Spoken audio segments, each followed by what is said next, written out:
Good morning guys. So, meron ulit tayong unit for shipping. Ay, actually hindi pala to unit. Ito ay para kay Sir Justin Durognan ng Santa Rosa, Laguna. So si Bossing, nag-order siya sa akin dati ng ganito, ng T4E na TR50. Ito yung 50 caliber na rubber bullet, rubber ball na yung mga ginagamit ng mga prison guard pag may mga tumatakas na preso sa states. So, less lethal. Pagpalagay na nating para siya talagang totoong barrel kasi 13 joule siya.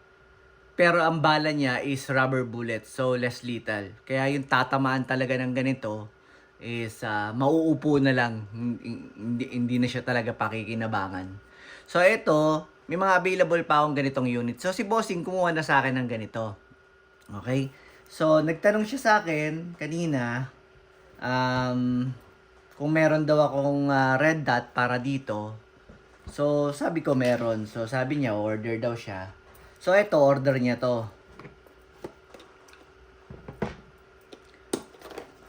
So, bossing, pagbukas mo ng red dot, so ganyan, ganito yung itsura niya. Ayan. So, meron siyang battery, spare, extra battery. So, ito, yung ganito, yan, meron na siya agad, battery sa loob. Out of the box. Kita ba? Ayun, oh. Ayun.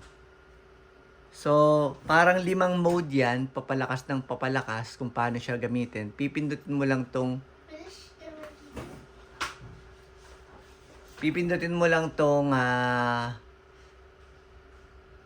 plus na to. Yan. Yan. So, papalakas siya ng papalakas. Yun. 2, 3, 4, 5. Parang hanggang 5 siya. Tapos, 5 lang. Tapos dito, 5, 4, 3, 2, 1. Yun. So, 5 mode siya. Papahina, papalakas. So, mas malakas kumonsumo ng battery. Okay? So, ito naman, dalawa naman yung battery niya. Pero, I suggest kung siguro mga kung araw-araw mo to sisindihan, makakaisang buwan ka naman dito sa ganitong uri ng baterya. Okay? So, pagka naubos mo na silang dalawa, mas maganda, nakakabili naman ito sa Mercury sa Mercury o kaya 7-Eleven. Ito yung sukat niya, CR2032. Ganito yung mga battery ng remote ng sasakyan eh. Bumili ka ng Energizer, yon. Taon mo yun uubusin. Ito kasi, ganito yung spare niyang battery eh. So, ito, may mga ganito sa Lazada actually. Huwag kang bibili nun. O kaya, ito na nga pala ang bibili mo. Doon po sa mga makakapanood nito, huwag po kayong bibili ng ganito sa Lazada. Hindi po siya na easy zero o hindi siya na i-calibrate. Hindi gumagana yung pihitan niya dito. Okay? So, ito legit to. Up and down. Left and right. Okay? Pag pinihit mo pataas, right. Pupunta sa right yung dot. Pag pinihit mo pababa, pupunta sa left yung dot. Dito naman, pag pinihit mong pakanan, pupunta sa up. Pag pinihit mo pababa, pupunta sa down. Okay? So, bossing, ganito lang yan. So, ito, meron naman kasi yung mga standard na pistol or any pag meron silang ang tawag po dito ay Picatinny rail. Yan. Yan, sa ganyan. Sa mga ganyang rail. So, ito, nakikita nyo, may dalawa siyang parang tornilyo dyan. So, luluwagan nyo lang. May mga kasama yung tornilyo. Allen wrench, ayan. Dito sa 3G-Con mismo. Hindi ko pa pala nasabi. Bossing, ang tawag pala dito sa in-order ni Bossing RMR 3G-Con. So, RMR 3G-Con ang tawag dito sa ano na to. Sa red dot sight.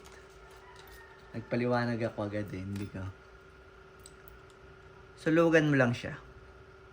Sa mga lahat ng may mga ano, sa totoong baril, sa mga ano, ang standard ng Picatinny rail is 20mm, 20-21 ganyan. Doon lang sila naglalaro. So luluwagan mo lang siya. Yan. Tapos ikakagat natin siya dito. Tapos nakikita nyo, meron siyang dalawang tornilyo na to. Yan. Yan. Yun yung sakto siya sa mga ganito. Dito, dito, dito. Sakto yan. Itong pagitan na to, sakto. Sa either dito. Depende sa iyo, bossing, kung saan mo ilalagay. Pwedeng sa gitna. Pwedeng sa pinakadulo. Yun, kumagat ng lintik. Pwedeng sa pinakadulo. Yan. Oh. Tapos, pag nakakagat na siya, sisikipan mo lang.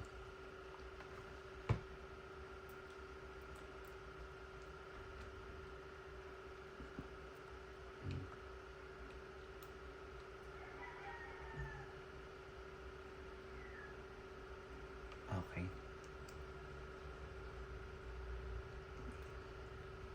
Oh. Pag masikip na siya, bossing, and then, syempre, ganito na yung itsura niya. Yan. O, yan.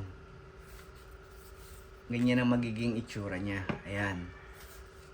So, kung wala kang laser bore sighter para makalibrate mo siya, humanap ka ng pagkakalsuhan ng unit mo. Yung hindi siya gagalaw. Gaganyan mo siya sa lamesa, yung na hindi siya nakagalaw.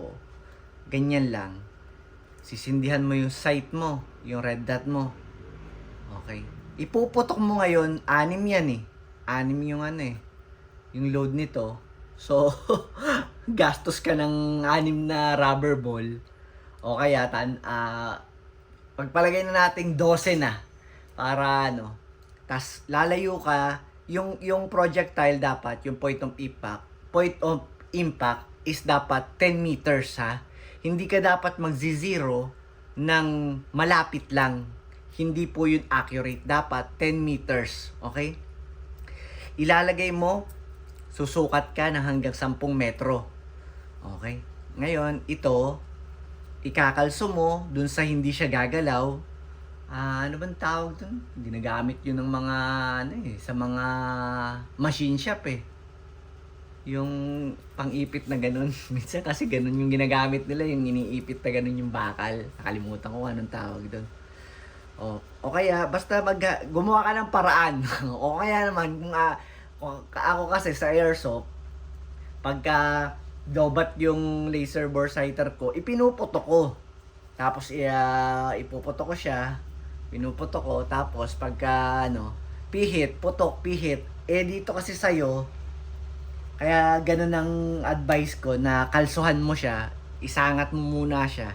Kasi, hindi naman biro yung presyo ng CO2, yung couplet. At saka hindi rin biro yung presyo ng rubber bullet. Kaya, ang hirap kung magsasayang ka, kapuputok mo ka, tapos pihit, putok, pihit, ikaw ang bahala. Basta ang suggest ko lang sa'yo, ikalso mo siya. Putok, pang! Tingnan mo yung tama, silipin mo yung sight mo, tapos pihit ka.